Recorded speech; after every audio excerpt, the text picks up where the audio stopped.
Habiendo estudiado los lugares geométricos más simples en los espacios afines, que son los puntos, las rectas y los planos, vamos ahora a estudiar particularmente los siguientes lugares geométricos más simples que existen en E2, en el espacio bidimensional, que son las llamadas secciones cónicas.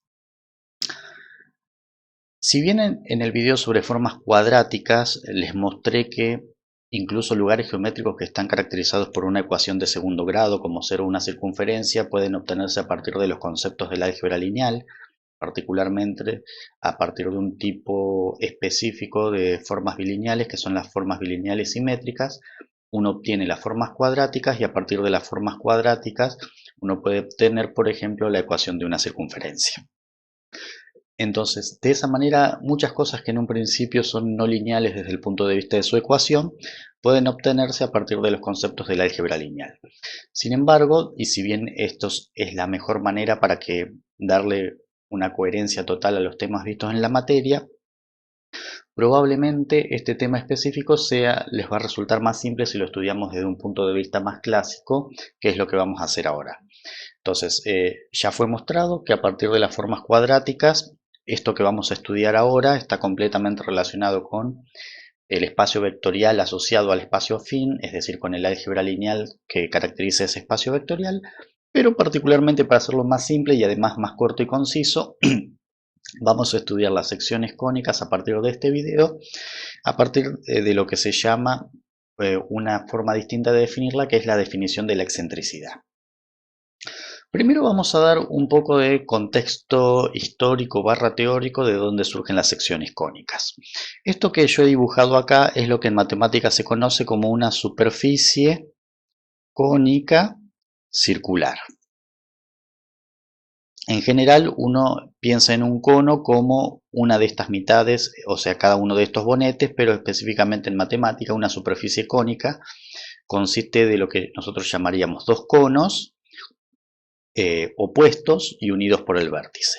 Eso recibe el nombre de superficie cónica y particularmente circulares porque esta sección que está aquí, es un círculo. En realidad ahora parece que fuese un óvalo por la perspectiva en la que está hecho el dibujo, pues estamos dibujando algo tridimensional en dos dimensiones, pero en realidad piensen que esta sección que yo acabo de marcar es en realidad circular, o sea, está dada por una circunferencia. Particularmente, esta línea de puntos se llama el eje de simetría de la superficie. El eje de simetría, de la superficie. Y esta línea se llama la generatriz de la superficie cónica. Generatriz de la superficie cónica. ¿Por qué? Porque la superficie cónica se obtiene de hacer girar esta generatriz, que es una recta en definitiva, a lo largo de este círculo que se llama la directriz de la superficie cónica. Entonces de esa manera uno obtiene esta superficie matemática, que luego vamos a ver en la unidad próxima cuál es la ecuación que la caracteriza, ahora en realidad no es necesario, pero se llama superficie circular cónica. Bueno, entonces particularmente curvas como la circunferencia, como la parábola que vamos a estudiar durante esta unidad, se llaman secciones cónicas porque se pueden obtener a partir de hacer la intersección de esta superficie circular cónica con planos que la cortan en distintas posiciones. Entonces, por ejemplo, si uno corta la superficie cónica con un plano, recuerden que un plano lo podemos pensar con una hoja, con un plano que sea perpendicular, o sea, este plano es perpendicular al eje, entonces lo que obtendría en ese caso es la circunferencia de un determinado radio que caracteriza la superficie cónica en esa posición. Sí. Entonces no pierdan de vista que aquí lo estoy representando en perspectiva y además, por supuesto, no me sale exacto el dibujo, pero esto que obtendríamos es una circunferencia. Luego, si uno intersecta esta misma superficie pero con un plano que tiene un determinado ángulo con respecto al eje de simetría, entonces lo que obtiene es una curva relacionada con la circunferencia, que es la llamada elipse, que básicamente la podemos pensar, si bien estaría mal dicho, como una circunferencia de forma degenerada. Entonces esta curva se llama elipse. Piensen en un, no es exactamente eso, pero si quieren piensen en un óvalo. Otra curva que se puede obtener haciendo esto es la parábola. Si cortamos la circunferencia con un plano, perdón, la circunferencia no, la superficie cónica, con un plano que sea paralelo a la generatriz, entonces, a ver, bueno, yo voy a borrar esta que hice en rojo, o sea, voy a dejar marcada la elipse, pero voy a borrar el resto para que se note más claro lo que voy a hacer ahora. Bueno, luego vuelvo a dibujar la elipse, entonces vamos a hacer lo siguiente, vamos a quitar esto también. Entonces, si atravesamos la superficie con un plano paralelo a la generatriz, entonces lo que obtenemos es la curva que ya conocemos con el nombre de parábola, que es una de las funciones más comunes que se estudian luego de las rectas. Entonces esta sería la parábola. Y luego si atravesamos la sección con un plano paralelo, si en negro vamos a hacer en amarillo, si atravesamos la superficie cónica con un plano que sea, vamos a dibujarlo aquí de frente, si atravesamos a la superficie con un plano que la corte paralelo al eje, que sería un plano de este estilo, por ejemplo, que corte así, entonces quedan determinadas dos curvas, una por aquí, ¿sí? Y una por aquí, que son las ramas de una curva conocida como hipérbola. Y entonces recordemos que por aquí había borrado, para que queden todas, la elipse, ¿sí? Entonces, particularmente para que se entienda mejor, si uno básicamente secciona esta parte frontal del cono y esta parte frontal del cono aquí abajo, las dos al mismo tiempo, lo que obtiene son las dos ramas de la curva conocida como hipérbola. También la podríamos obtener seccionando sobre los costados de las siguientes maneras. Si tenemos la superficie cónica y seccionamos con un plano toda esta región, entonces lo que obtendríamos sería aquí una de las curvas de la hipérbola y aquí la otra, ¿sí? Esto mismo que hice aquí, aquí lo estaba haciendo de frente. Entonces tenemos hasta ahora entonces la circunferencia, la elipse, la parábola y la hipérbola. Esas son las que se conocen como secciones cónicas, pues se obtienen a partir de hacer la intersección de una superficie circular cónica con planos que la atraviesan con distintos ángulos. Luego también existen casos particulares que son, por ejemplo, si yo hago pasar un plano que pase justo por el centro de la superficie cónica, obtendría solamente un punto. Si lo hago pasar, utilizo un plano que sea paralelo al eje, pero pasando exactamente por el eje, entonces en realidad lo que obtendría ahí, es decir, como este que está en amarillo, pero conteniendo al eje, entonces en realidad lo que obtendría sería exactamente las dos rectas que coinciden con las generatrices, entonces en ese caso lo que obtendría sería un par de rectas. Y si cortamos con un plano paralelo a una de las generatrices y que lo contenga, lo que obtendría sería una sola recta, que sería, por ejemplo, esta de aquí, ¿sí? Con un plano que sea paralelo a una generatriz, pero que directamente la contenga, entonces lo que obtendría sería la generatriz, que habíamos dicho que era una recta. Entonces vamos a hacerla en azul, así quedó junta con las demás. Esa sería una única recta en lugar de un par de rectas, y estas que obtenemos aquí reciben el nombre de cónicas degeneradas. Pues se pueden obtener a partir de la misma superficie circular cónica, también mediante la intersección con planos, pero en realidad no representan una curva que está caracterizada por una ecuación de segundo grado, como estas que están aquí, que son, estas sí son puramente las que vamos a estudiar como secciones cónicas, pero en muchos casos, muchos libros tratan a las cónicas degeneradas como junto en el grupo de las secciones cónicas, ¿sí? Está perfectamente hacerlo de las dos maneras. La diferencia es que en realidad estas que están aquí, las secciones cónicas están caracterizadas por una ecuación de grado 2 y estas, como ya vimos, las rectas y los puntos no están caracterizadas por ecuaciones de segundo grado, sino particularmente las rectas por ecuaciones de primer grado. Bueno, en el sentido de que dependen de un único vector director. Bueno, entonces esta manera de obtener las cónicas es la que se llama el método clásico o definición clásica o de los griegos, que es un modo más intuitivo que el que vimos en el caso de lo que obteníamos a través de formas cuadráticas, pero así todo, este método tendría la desventaja que tendríamos que armar un procedimiento y una definición, por supuesto, pero también para construir las ecuaciones tendríamos que armar un procedimiento distinto para cada una de las 4 cónicas que vamos a estudiar, que son la circunferencia, la elipse, la parábola y la hipérbola. Dicho sea de paso, en realidad la circunferencia en realidad es un caso particular de la elipse, la elipse dijimos que se obtenía intersectando la superficie cónica con un plano que tiene un determinado ángulo con respecto al eje de simetría. Particularmente cuando ese ángulo es 90, es decir, es perpendicular, lo que se obtiene es la circunferencia. Pero en realidad la circunferencia es un caso particular de la elipse, se obtiene de la misma manera, así que estrictamente lo que vamos a estudiar son solamente 3. La elipse, la parábola y la hipérbola. Rectas y puntos ya los estudiamos y la circunferencia la vamos a obtener como un caso particular de la elipse.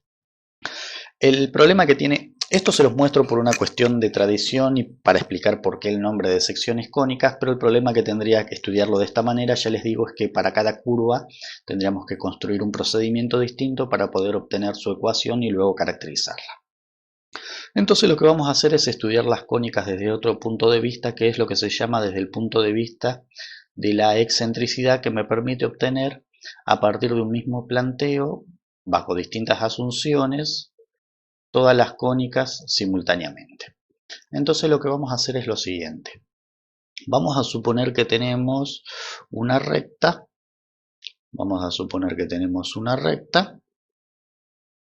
Que va a recibir el nombre de, vamos a llamarle L, y va a recibir el nombre de directriz. Y vamos a suponer que tenemos por aquí un punto F no perteneciente a la recta. Es decir, este punto F es tal que no pertenece a la recta y va a recibir el nombre de foco. La recta dijimos que le íbamos a dar el nombre de directriz. Entonces lo que vamos a hacer es, para cada uno de los puntos del plano, supongamos un punto P por ejemplo, ya sabemos que podemos calcular la distancia de P al foco, que va a estar dado por el módulo del vector FP, ¿sí? Entonces el módulo del vector FP, que es el módulo que equivale al módulo del vector PF, me da la distancia del punto al foco. Y de la misma manera, si trazamos una perpendicular por el punto hasta la directriz, de tal modo que aquí sea perpendicular, aquí obtenemos un punto L' de la directriz, entonces podemos decir que la distancia entre P y L', o sea, piensen que L' es un punto que está dentro de la recta, va a ser la distancia de este punto a la recta y eso va a ser la distancia del punto a la recta directriz, que la vamos a marcar simplemente esto es distancia del punto P a la recta L y es la distancia del punto a la directriz. Entonces la idea es que para cada punto del plano de E2 en este caso, uno lo que puede hacer es calcular las dos distancias de ese punto P genérico de coordenadas x, y al foco y a la directriz. Y luego uno lo que puede hacer es el cociente entre la distancia del punto al foco sobre la distancia del punto a la directriz. Y esto me va a dar un determinado valor E. Entonces observemos que como estas son dos distancias, este valor de E va a ser siempre un valor positivo. Entonces todos aquellos puntos tales que el cociente de sus distancias entre el punto al foco, entre el punto a la directriz, me dé el mismo valor de E, se dice que van a pertenecer a la misma sección cónica. Entonces, básicamente, bajo este punto de vista, una sección cónica está determinada por todos aquellos puntos tales que si uno hace el cociente del punto al foco y del punto a la directriz, le da la misma razón. Entonces, esa va a ser nuestra definición de sección cónica. Esta se llama definición vía excentricidad o desde el punto de vista de la excentricidad, ¿sí? Definición de cónica. Se llama cónica al conjunto de puntos del plano, o sea, de E2. Si recuerden que E2 se llamaba plano cartesiano, tales que al conjunto de puntos, vamos a ponerle nombre P, así luego escribimos menos, al conjunto de puntos P del plano, tales que el cociente entre el cociente, vamos a poner así, de su distancia a un punto fijo llamado foco, que sería lo que yo marqué como F en el gráfico, entre su distancia a una recta fija llamada directriz, que es la recta que yo marqué como L en el gráfico. Entonces el cociente de su distancia a un punto fijo llamado foco entre su distancia a una recta fija llamada directriz es una constante positiva,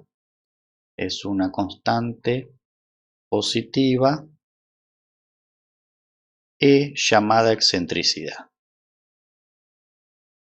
Excentricidad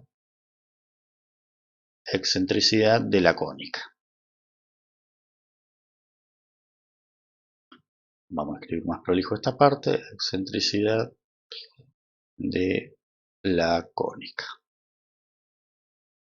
Entonces, ¿cómo es el procedimiento? Una vez que uno estableció quién es la recta fija llamada directriz y quién es el punto fijo llamado foco, que eso se establece de antemano, uno luego toma todo el resto de los puntos del plano y empieza a calcular para cada uno de los puntos la distancia del punto al foco y del punto a la directriz. Luego para cada punto hace el cociente entre la distancia del punto al foco y la distancia del punto a la directriz, y para todos aquellos puntos donde este cociente me da lo mismo, que va a ser este valor de E, todos ellos forman parte de la misma cónica. Entonces, luego lo que resulta es que una cónica está caracterizada por la ecuación que es la distancia del punto al foco sobre la distancia del punto a la directriz es igual a E, y de aquí podemos obtener la forma más común, que es decir que la distancia del punto al foco tiene que ser proporcional a la distancia del punto a la directriz. O sea que en una cónica están todos aquellos puntos tales que la distancia de ese punto genérico al foco, vamos a hacer así, tal es que la distancia de ese punto genérico al foco es proporcional a la distancia de ese mismo punto a la directriz. Todos los puntos que verifiquen la misma constante de proporcionalidad pertenecen a la misma cónica. Entonces esta va a ser la ecuación que va a definir a las cónicas desde el punto de vista de la excentricidad. Y a partir de aquí surgen tres casos. Puede ocurrir que este ya sabemos que va a ser un valor positivo porque estas son dos distancias, pero lo que podría ocurrir es que esa excentricidad sea un valor comprendido entre 0 y 1, por ejemplo 0,5, entonces en este caso lo que se obtiene es la curva llamada elipse. Como caso particular, que ya habíamos dicho, caso particular la circunferencia, pero en realidad lo que vamos a estudiar es en general la elipse. Si esa distancia es igual a 1, la curva que vamos a obtener es la llamada parábola, y si la distancia es mayor a 1, lo que vamos a obtener es la curva llamada hipérbola. Y esas son las tres grandes secciones cónicas que vamos a estudiar. Luego están los casos degenerados, el punto, el par de rectas y la recta, pero que esas en realidad ya las estudiamos. Y la circunferencia, que la vamos a estudiar como un caso particular de la elipse. O sea que a partir de esta construcción me pueden surgir tres curvas. Puede surgir una que es la llamada elipse, otra que es la llamada parábola y otra que es la llamada hipérbola, que en realidad tendría dos ramas, por ejemplo una por aquí y una por aquí, ¿sí? Luego vamos a ver en detalle qué cambio o qué retoque tenemos que hacer sobre esta situación para poder generar que se produzcan cada una de estas excentricidades y cada una de estas tres curvas. Por el video actual simplemente mi interés era darles la definición común a todas las cónicas, que es esta de aquí, y luego sí, a partir del próximo video vamos a establecer a esta situación general del punto y la directriz qué otro detalle le tenemos que agregar para que se produzca la excentricidad 1. Primero vamos a estudiar la parábola, luego qué detalle le tenemos que agregar para que se produzca la excentricidad entre 0 y 1 y que aparezca la elipse, y luego qué detalle o qué cambio le tenemos que hacer para que aparezca la excentricidad mayor a 1 y que sea la hipérbola. Pero básicamente en todos los casos tengo un foco, una directriz y una razón entre las dos distancias de un punto genérico, el foco y a la directriz. Básicamente en el caso de la parábola esta es la situación que vamos a analizar. No hay que hacerle prácticamente cambios para obtener la parábola. Sí, para obtener la elipse e hipérbola lo que vamos a ver es que en realidad necesitamos una segunda directriz y un segundo foco. Bueno, entonces ya hemos visto las cónicas desde el punto de vista de las formas cuadráticas para relacionarlo con el álgebra lineal en el video anterior, y en este video lo vimos desde el punto de vista de la intersección con una superficie cónica, que es la definición clásica de los griegos, y ahora estamos viendo la definición que vamos a utilizar exactamente, que es por medio de la definición de la excentricidad, definiendo una cónica como todos aquellos puntos del plano tales que su distancia a un punto fijo llamado foco elegido de antemano es proporcional a su distancia a una recta fija elegida de antemano llamada directriz, y todos los puntos que verifiquen la misma constante de proporcionalidad pertenecen a la misma cónica. Lo que sí quiero hacer entonces, esta es la definición general de las cónicas. A partir del próximo video vamos a empezar a estudiar cada una de estas por separado. Lo que sí quiero mostrarles es, antes de cerrar este video, son dos cosas que nos van a ser de importancia. Vamos a hacer lo siguiente. Voy a hacer un par de ejes.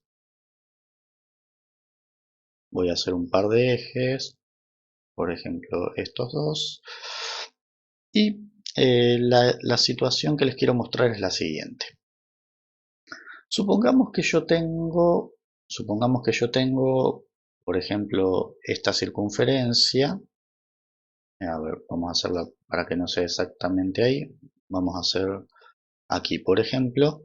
Entonces vamos a hacer una circunferencia de radio 2 y que tenga el centro en el punto 3, 4, que sería este de aquí, perdón, esto sería 4, 3, no 3, 4, en el punto 4, 3. Entonces sabemos que esta circunferencia está caracterizada, por lo que vimos en complejos, por una ecuación del tipo x menos 4 al cuadrado más y menos 3 al cuadrado, como es de radio 2, igual a 4.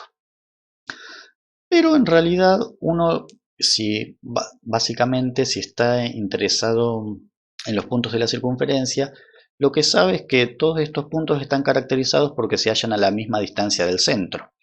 Pero en realidad, si yo tuviese un par de ejes que cruzase exactamente por el centro de la circunferencia, vamos a hacer más prolijo este último eje, si tuviese un par de ejes que cruzase exactamente por el centro de la circunferencia, en realidad todos estos puntos, considerando este par de ejes que yo hice en rojo, se seguirían hallando a la misma distancia de lo que es el centro de la circunferencia, con la diferencia es que en este nuevo par de ejes, llamémosle U y B, el centro de la circunferencia está ubicada en el origen de coordenadas. Este sería el origen del par de ejes U y B. Entonces, bajo estos ejes que está en rojo, la ecuación de la circunferencia pasaría a ser simplemente U al cuadrado más B al cuadrado igual a 4, que es probablemente más sencilla de manejar que la que está en negro. Entonces, esta diferencia, o sea, es la misma circunferencia, pero como los ejes tienen un origen de coordenadas distintos, entonces una ecuación me queda más simple que la otra. Entonces la relación que hay entre estos dos pares de ejes, el que está en rojo y el que estaba originalmente en azul, es que hay lo que se llama entre ellos una traslación.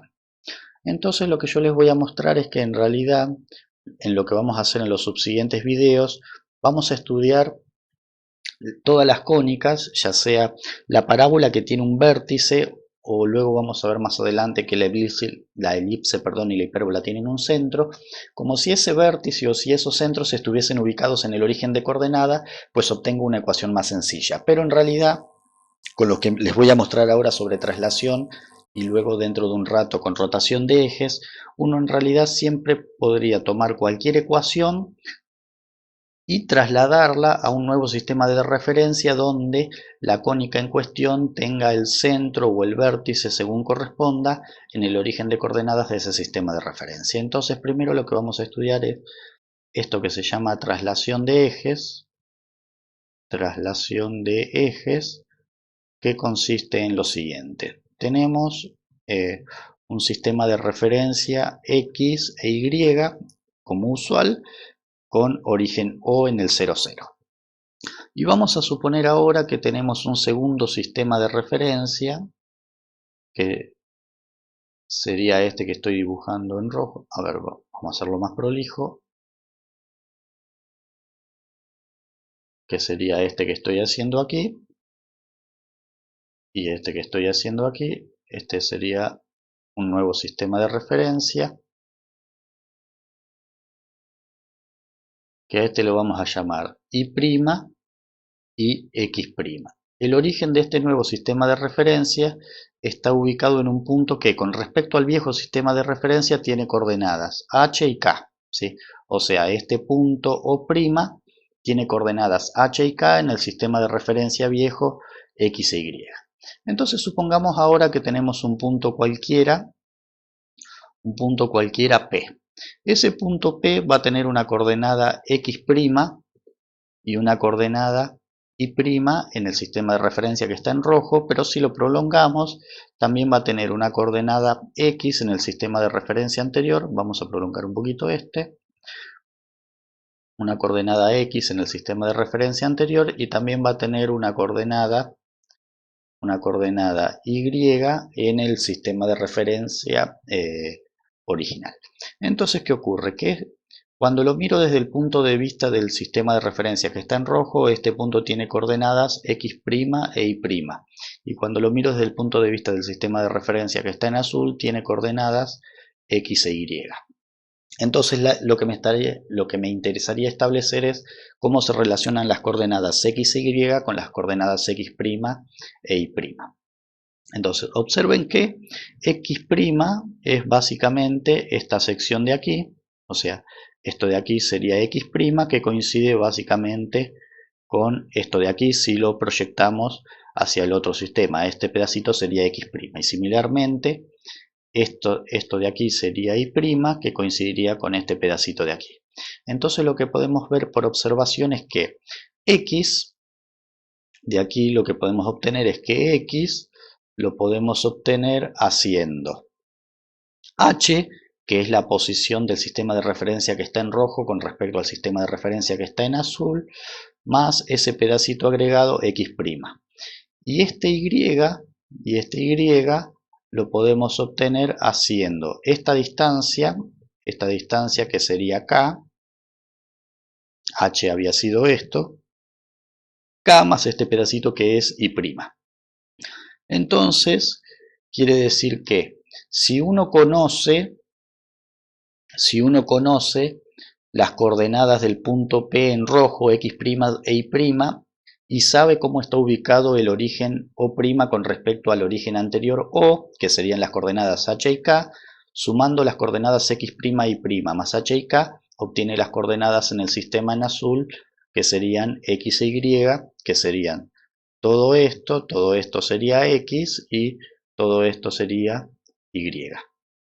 Y de manera similar, depende cómo uno lo quiera ver, si uno conoce las coordenadas x e y sabe dónde va a ubicar el origen del nuevo sistema de referencia en h y k, uno podría obtener las coordenadas x' e y', haciendo en el primer caso x menos h y en el segundo caso y menos k. Entonces uno puede pasar mediante estas dos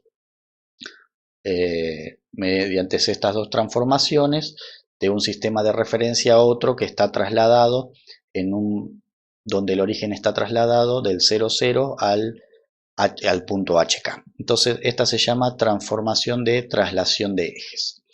Es una transformación, pero no es una transformación lineal, evidentemente, pues no es necesario. Si h y k no son 0 y 0 no pasa por el origen. Entonces estas son las ecuaciones de traslación de ejes. Entonces, por ejemplo, cuando uno tenía, en el ejemplo que yo les puse anteriormente, la ecuación, recuerdan que era una circunferencia x menos 4 al cuadrado más y menos 3 al cuadrado era igual a 4, porque creo que era de radio 2. Entonces, si uno lo quiere llevar a otro sistema de referencia, pero donde el centro pase por el origen de coordenadas, entonces uno elige el nuevo origen de coordenadas del sistema que está en rojo, para que sus coordenadas sean 4 y 3 con respecto al sistema anterior. Entonces uno lo que va a proponer es que la nueva coordenada, las coordenadas x, que sería esta que está aquí, como la h ahora va a ser 4 y la y va a ser 3, entonces uno podría decir que en las coordenadas x' y y' en el sistema que va a estar trasladado, que va a ser el que está aquí, ¿sí? Esta sería la circunferencia de radio 2 que tiene su centro en 4, 3. Entonces, si uno reemplaza este cambio de coordenadas en la ecuación original, le resultaría, en lugar de x ponemos 4 más x', todo eso menos 4 al cuadrado, más, en el lugar de y ponemos 3 más y', menos 3, todo eso al cuadrado igual a 2.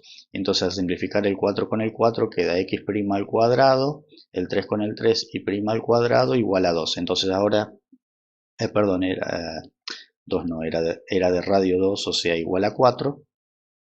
Entonces ahora en estos nuevos ejes, que serían el x' y y', tendría una circunferencia de radio 2, que sería esto, pero con centro en el origen. ¿Sí? En el origen del sistema nuevo, del que está en rojo, con respecto al que está en azul, el centro sigue siendo 4 y 3. Pero posiblemente sea más fácil trabajar con esta que con esta para ciertos cálculos que nos va a interesar hacer. Entonces de esta manera uno puede aplicar la traslación de ejes. En la práctica muchas veces uno ni siquiera la tiene de esta manera, la ecuación, entonces resulta más útil otra técnica, y además para no tener que memorizar, si bien no es muy complicado, para no tener que memorizar las ecuaciones de traslación, les voy a mostrar cuando hagamos los ejercicios otra técnica que probablemente sea mejor, que se llama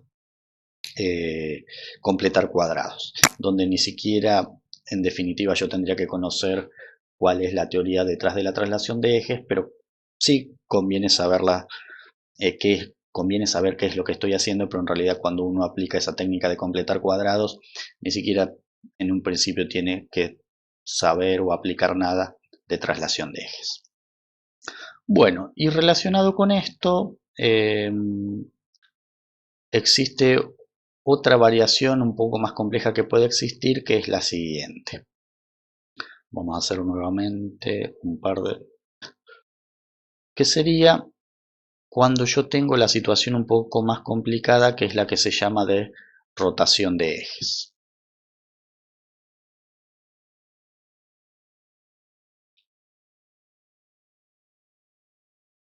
Entonces supongamos estos, quedó torcido, ahí está, y vamos a hacer los nuevos ejes. Vamos a hacer que pase por el origen de coordenadas y vamos a hacer que pase por el origen de coordenadas. Ahí está.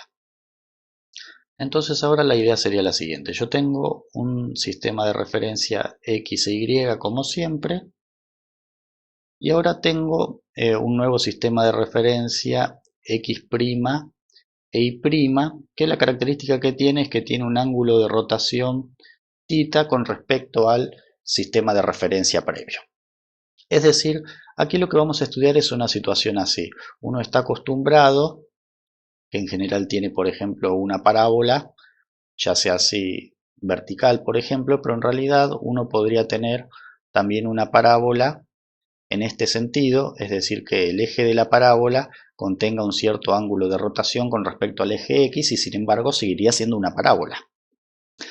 La característica que tienen este tipo de ecuaciones es que aparecen términos con variables multiplicadas que caracterizan a la ecuación y la hacen más difícil de trabajar. Entonces, siempre uno puede aplicar una técnica que se llama de rotación de ejes para llevar la ecuación a un sistema de referencia donde la cónica o el lugar geométrico que desee no presente ninguna rotación con respecto al eje de las X que uno está acostumbrado. Entonces la idea sería la siguiente. Vamos a suponer que aquí tenemos un punto P, que este punto P tiene una coordenada X' y una coordenada Y' en el sistema de referencia que presenta una rotación.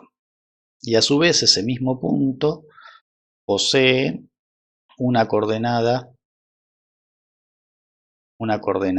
X con respecto al sistema de referencia XY y una coordenada Y con respecto al sistema de referencia XY. Entonces, ambos sistemas de referencia sí tienen el mismo origen en común y el sistema de referencia que está en azul presenta una rotación θ con respecto al sistema de referencia que está en negro. Vamos a suponer en ambos sistemas de referencia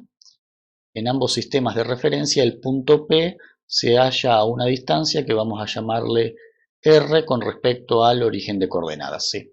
Entonces si consideramos este X de acá, a su vez en el sistema de referencia que presenta una rotación, este vector que une 0 con P, que está caracterizado por la distancia R, también tiene un cierto ángulo que vamos a llamarle phi con respecto al sistema de referencia nuevo, y entonces observemos que la suma de estos dos ángulos me determina este ángulo que vamos a llamar alfa con respecto al sistema de referencia original para el vector 0p. Entonces podemos decir lo siguiente: en el triángulo formado por 0, el origen este, P y X, que sería este triángulo de aquí, para este triángulo de aquí, podemos decir que el coseno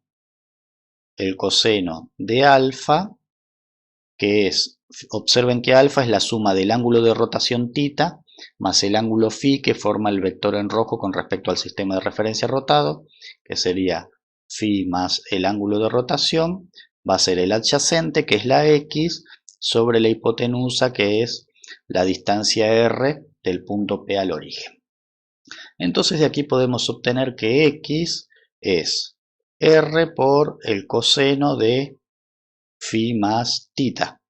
Pero a su vez, por la propiedad de la suma de cosenos, el coseno de una suma se puede expresar como el coseno del primero por el coseno del segundo menos el seno del primero por el seno del segundo. Esa es una identidad trigonométrica. Y si distribuimos, esto sería r por coseno de phi por coseno de tita menos, r, porque estoy distribuyendo, menos r por seno de phi por seno de tita. Y si ustedes observan, cuando uno hace solamente r por el coseno de este ángulo, ahí estaría trabajando, si trabajamos en el triángulo formado por 0, P y X', que sería este que estoy marcando en rojo, este que está aquí, el ángulo ahí es solamente tita, el que estaba marcado en negro. Entonces en ese caso el coseno de phi es X', que sería el adyacente, sobre R. Entonces de aquí podemos obtener que X' es R por el coseno de phi. Y R por el coseno de phi es exactamente esto que tengo aquí. Y similarmente, esto que sería I' va a ser R por el seno de ese ángulo, R por el seno de phi, que sería esto que está aquí. Así que esto es X' y esto es I'. Así que esto sería que X es X' por el coseno del ángulo menos I' por el seno del ángulo. Entonces uno puede obtener la coordenada X en el sistema de referencia que no tiene rotación a partir de las coordenadas X' y Y' en el sistema que sí tiene rotación, es decir, a partir de las coordenadas en el sistema rotado y conociendo el ángulo de rotación. Similarmente, uno podría haber planteado que en lugar del coseno, el seno de alfa, que sería el seno de phi más tita, sería en este caso es decir, si consideramos el seno de todo este ángulo, el que está en verde, que sería alfa, el opuesto sería y y la hipotenusa sería r, entonces sería y sobre r, de donde y es r por el seno de phi más tita, de donde y va a ser r, y en el lugar el seno de una suma por identidad trigonométrica es el coseno, es el coseno del primero. El seno de una suma es el coseno del primero por el seno del segundo más el coseno del segundo por el seno, coseno del primero por el seno del primero, pero vamos a dejar los ángulos en el mismo orden, así resulta más claro lo que voy a hacer ahora. Sería el seno del primero por el coseno del segundo, es decir, tengo el seno y el coseno de cada uno de los ángulos intercalados, así que esto sería y r por coseno de phi por seno de tita más r por seno de phi por coseno de tita.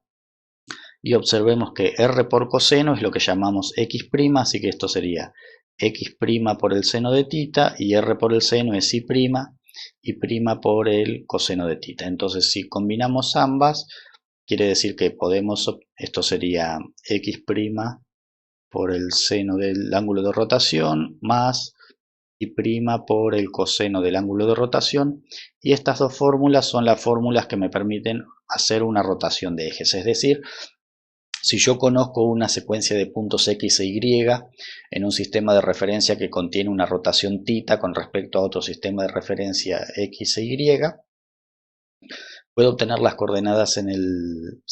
Perdón, creo que dije X y dos veces. Si yo conozco las coordenadas X' e Y' en un sistema de referencia que tiene una rotación tita con respecto a otro sistema de referencia X e Y, puedo obtener las coordenadas X e Y en el sistema que no tiene rotación haciendo estas dos operaciones.